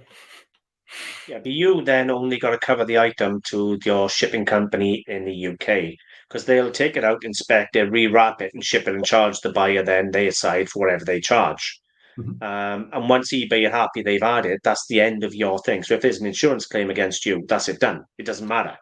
Yep. Because they cover it on their insurance thing. I believe that's right, isn't it? Yeah. Or something along them lines. That works. So we'll ship something with our regular post office online account and we'll send it to their warehouse wherever, and that's it. Once the tracking has said it's got there, my job is done. Yeah. And that works for us. But some of the prices that you see, they charge X amount for a postcard to get to America or whatever. It's sometimes ridiculous. But it works for us. Going back to what they just said there, Neil said. Now, I used to sell antiques on eBay. And what eBay done originally, let's say, for example, they had, let's say, I know, 50 categories in the antiques. They'd have glass, pottery, or glass, ceramics, metalware, that type of thing. Then they started splitting it down. So then it'd be 19th century glass, 18th century glass, Victorian glass, Art Deco glass, that type of thing, subcategory in it. Yeah. It got to the stage where they had so many subcategories that I could list a Georgian decanter and get 10 views in 10 days on a worldwide platform because of the subcategories. People couldn't find it. Whereas 10 years ago, people used to just click on like antique glass and they'd scroll through thousands of listings and you'd have 100 views or 200 views instead of 10. Oh. So I don't know whether you've realized that, but I was having very low views. I actually done a video on that a while back. My views, or I compared views of what people were getting on eBay, and then I showed them views I was getting on my website. I get 11,000 hits a month on my website. Visitors come into my website to look at stock. Yet people on eBay, some people selling antiques very similar to what I'm selling, are getting 10 and 11 views in 10 days. Well, eBay's their argument is that refining the category down means people can specifically search in a niche and find the items easier. That's their argument for that. So the fact that you think it's counterproductive is interesting. 100%, because the amount of people who would be scrolling through, right, and would see something they like and impulse buy it is out the window. So you're saying it's cutting out people just browsing? Well, you work out, right? I list items that are one-offs.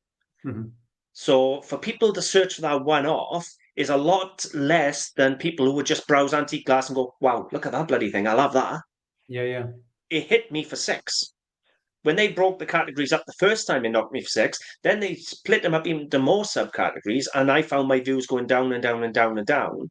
Wow. And I suppose if I was to open up some, I don't know, Victorian decanters or some Georgian decanters now, I bet there's some on there that are finished with 10 and 20 views. Interesting. Something might be a future video worth looking into. But I found it a negative, not a positive, when they split the categories.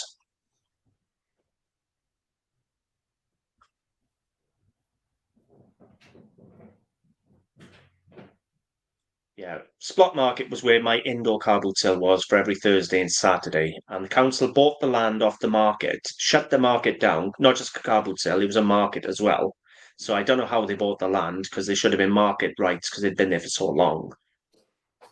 Um, and they found asbestos, so nothing's happened there. Nick's sound is gone.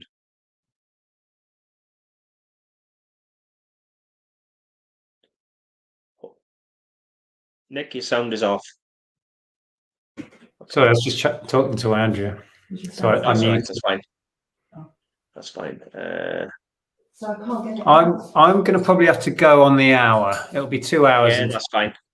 Yeah, that's fine then. I know you're trying to get to the bottom. We're never going to get to the bottom of this, right? I'll keep going until I get to the bottom anyway. My eBay sales are a third of what they were. I sell mostly rare antiques. I found exactly the same with the antiques. Once they split the categories up, it killed me. I was breaking up. Okay. People should have been saving and preparing their businesses during the good times and surviving the bad times like now. If your business is falling, you better look at other stuff and sell and be competitive, I assume. All right. Well, I am. That's why I brought in the make an offer button. Yeah. We've always experimented with what we buy and sell. Partly because I struggle to focus and do one thing. I like to have, I like to go out and not even know what I'm looking for. And when I buy the new stock in bulk, it's always, I love that kind of gamble element. The last thing I bought, this will make you laugh if you haven't seen the video, I bought 1,000 little smelly discs that you put in teddy bears to make them smell. Build-A-Bear, genuine Build-A-Bear things. I bought 1,000 of them and I'm selling them at 10 quid each. Are they selling? We did £100 within the first 24 hours. Can't fault it. I wish I bought more. Yeah, it's an interesting one. They've slowed because a few other people from, I assume, have the same contact I do and have got in on it because he had so many of these things. I couldn't buy all of them. If you'd bought them all, nobody else could have competed with him. Yeah, but it was a massive amount. It was like 30,000 or something ridiculous. All right, okay. Right, I'd have had them till I die. but the point was like Rubik's Cubes. Yeah, well, we got rid of them in a year and a half or something. We had 1,000 of them. Yeah, they were fabulous. We've always experimented. It doesn't always work out either. You have to take risks in this game. Yeah, and I've always done it. Like when we bought out the car parts dealership, and we ended up with about 10,000 car parts. I'd never sold a car part in my life, but I did my research right and then took a gamble. We invested a lot of money in that, and that was the best deal we ever did. That was. And I've never sold a car part in my life. That's your retail arbitrage coming through, innit? You to do a lot of that. Yeah. Right. I mainly sell on Etsy, mainly to the US during strong dollar, I guess, but overall doing well. I'm glad to hear it, Patrick. It's very difficult to find any good stuff here in shabby shops. Anyone had any groans and moans in the post office queue when bringing out your big bag? Yeah, that takes me back to the early 2000s when we used to queue up with bags full of stuff. I mean, thank goodness we do it all online now, and the post office just take the bags and scan the manifests in, because I don't have to queue up. I just drop them and I get to know the people wherever I am, and I'm just like, hiya, and leave the paperwork in a known place, and I'll just walk out again. So I don't queue up. I'm still the same as Carol. I still go to the post office and do it. Really? Yeah. What, queue up and pay over the counter? Well, my post office is in a convenience shop. So they open the post office up at 6, 7 o'clock in the morning, and they don't shut it till 8 o'clock at night. So I tend to go down there when they're quiet, just go down, have a chat, do a little bit of shopping when I'm in the convenience shopping, and do my 2, 3, 4 parcels, whatever it is. I think the most I'll do is like 4 or 5 in a day. And that's a good day. So that's going back to our different business models. Some days I'll take four sacks in. On a Monday, quite often, if it's been busy at the weekend, that might be 4 sacks and a bunch of big boxes. Yeah, if I was doing that over the counter, they would hate me. Yeah, you'd be there a couple of hours. Belinda there's just saying she's doing home collections. anymore. Yeah, start, press and send, and I'd straightforward after that. Yeah. Okay. So I started. We're not going to get to the bottom of these questions as quick as I'm skipping them. There's more coming in.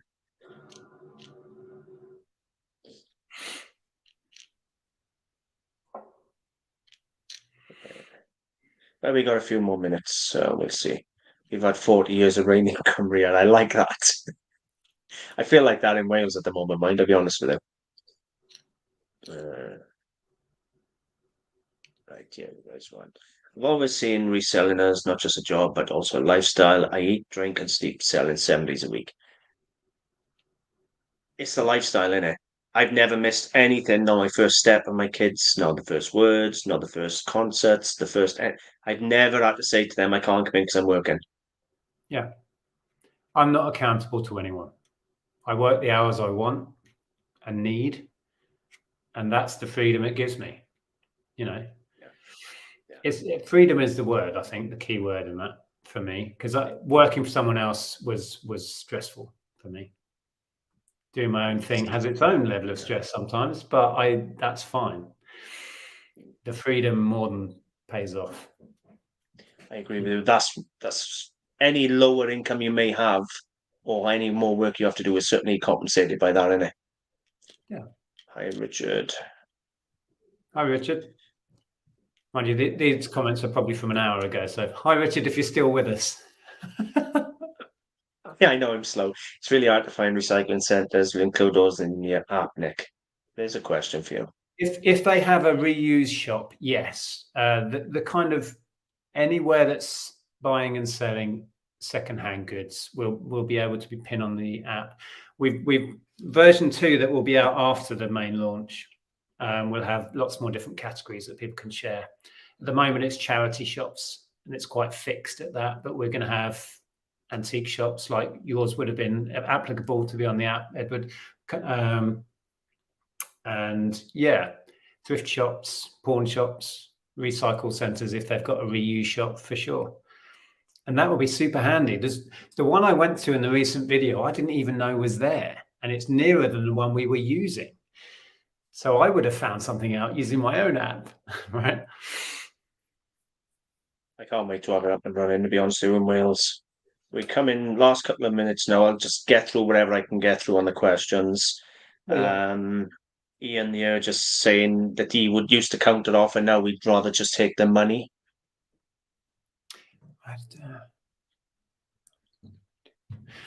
Yeah, and got to be done. We're in a similar headspace, I think. We've known for a long time that getting hold of the stuff isn't the issue. So if we get an offer in that's reasonable and making a decent bit of profit on it, it's gone.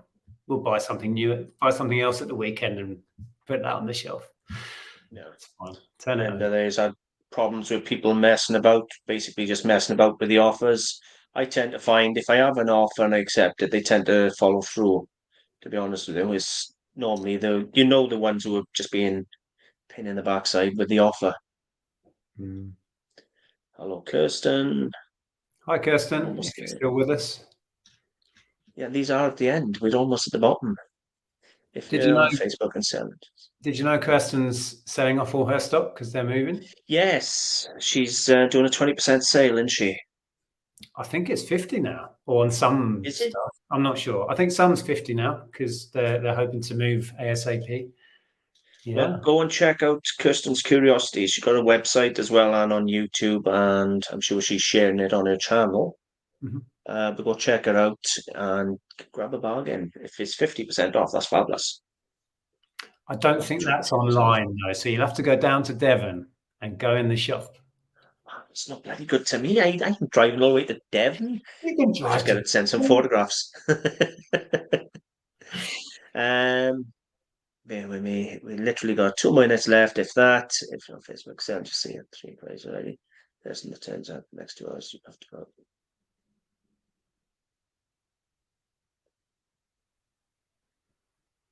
It's just whoever turns up first. If you're selling on Facebook Marketplace, if you delete the item off it, it also deletes the conversation, so people would no longer have your address. But there's a lot of scammers on there that keep asking for the address, just to get your details and steal your details. So you got to be careful. Resellers have rights too. You imagine You do wearing t-shirts, Nic? in a You do t-shirts, good. Yeah. Just prejudice against resellers. Refusing to sell to resellers should be illegal. Unfortunately, anyone can sell anything to anyone they want to. There is no laws on it.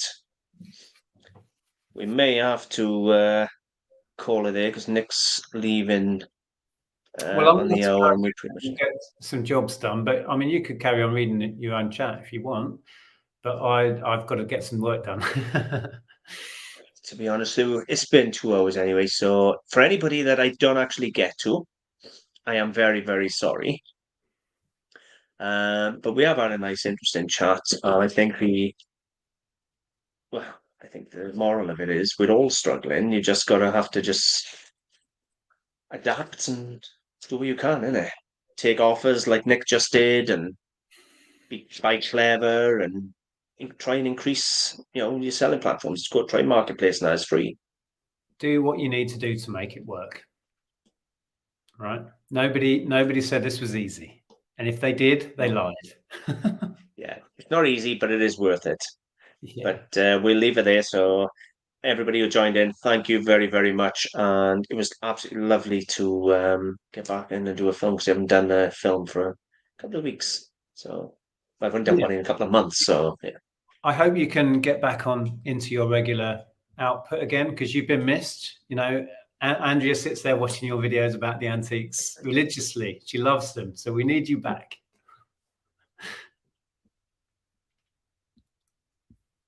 Oh, you broke up then? Yeah, I broke up there. Please thank Andrea for me, because I appreciate it, and I will get back to doing them.